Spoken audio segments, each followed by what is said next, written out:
এর মাংসের পোলাও, চিকেন পোলাও। এখানে আমি ছোট ছোট করে পিস অবশ্যই দিয়েছি।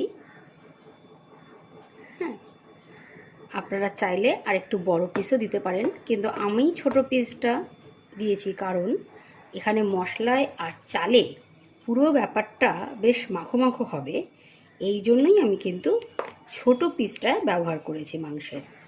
আপনারা চাইলে অবশ্যই আরেকটু বড় পিসগুলো এখানে দিতে পারবেন।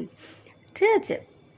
তো আমার এই রেসিপিটা আপনাদের কেমন লাগলো অবশ্যই আমাকে জানাবেন কমেন্টে। আর আমার চ্যানেলটিকে সাবস্ক্রাইব করুন, ফলো করতে থাকুন আরও এমন ধরনের নতুন নতুন রেসিপির জন্য। রাইসটা